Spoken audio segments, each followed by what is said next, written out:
ఇదిగో చూడమ్మా, నువ్వేదో చదువుకున్న పిల్లవని ఇల్లు అద్దెకిచ్చాను, అంతేగాని ఇలా చెడిపోయిన దానివని తెలియదు. ఒక్క క్షణం మా ఇంట్లో ఉండడానికి వీల్లేదు. వెళ్ళా.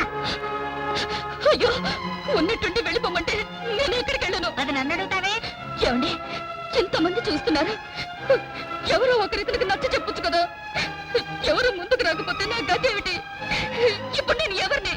బజారు మనిషినా, పతితనా, కులటనా?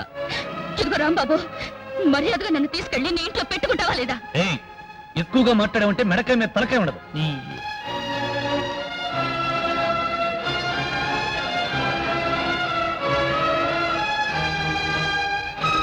ఇదిగో ఈ గోడల ముందే బ్రతుకుతా. వీధిలోకి వెళ్ళి ప్రతివాడికి నీ పెళ్ళాన్నని చెబుతా. బిడ్డని కని నీ కళ్ళెదురుకుంటానే కుప్పతట్లో పారేస్తా. గురు పొరపోతుంది గురు. ఇన్నాళ్ళు మగాడిలా ఉండేవాడు ఈ రోజు అందరూ నిన్ను దొంగను చూసినట్టు చూస్తున్నారు. సినిమాళ్ళు విల్లును చూసినట్టు చూస్తున్నారు. తర్వాత ఏదో ఒకటి చేయొచ్చు గురు. ముందు కొంపలికి రమ్మను. రాంబాబు, నువ్వు గనక ఆ పిల్లని పిలవకపోతే నేను ఆత్మాహుతి చేసుకుంటా. గురు, నాకు తల తీసేసినట్టుంది గురు. వెళ్ళి పిలువు గురు.